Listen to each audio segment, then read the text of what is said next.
সেই দালাল, কমিশনভোগী এবং ইকোনমিক হিটম্যানদেরকে আজকে আমরা লাল কার্ড দেখাবো। এখানে আমরা অন্তর্বর্তী সরকারের যে চট্টগ্রাম বন্দরকে বিদেশি কোম্পানি ডিপি ওয়ার্ল্ডের কাছে তুলে দেওয়ার উদ্যোগ, সেটার প্রতিবাদ জানাতে এবং সেটার বিরোধিতা করার জন্য আজকে এখানে হাজির হয়েছে। আমি আমার বক্তব্যে যাওয়ার আগেই এই ইসরায়েলের এবং ভারতের দোসর ডিপি ওয়ার্ল্ড কোম্পানি এবং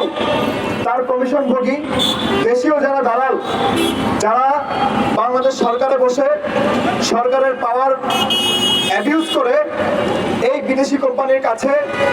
বাংলাদেশের সবচেয়ে লাভজনক বন্দর চট্টগ্রাম বন্দরের লাভজনক টার্মিনাল নিউ মেরিন টার্মিনালটিকে ডিপি ওয়ার্ল্ড কোম্পানির কাছে কনসেশন লিজে দিয়ে দিতে চাইছে, সেই দালাল, কমিশনভোগী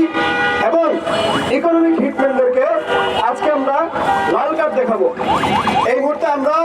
সবাই আমাদের হাতে যে লাল কার্ডগুলো রয়েছে সেগুলো উঁচু করে ধরি এবং আমরা এই বিদেশি company north West India company DP world, সবাই লাল কার্ড দেখাবেন। এই ডিপি ওয়ার্ল্ড এবং যারা বাংলাদেশি দেশীয় দালাল, যারা তাদের খাতে এই বন্দরকে তুলে দিতে চায়, যাদের সুইস ব্যাংকে অনেক টাকা ঢুকবে, যারা নিজেদের ব্যক্তিগত স্বার্থের জন্য দেশের স্বার্থকে জলাঞ্জলি দিচ্ছে,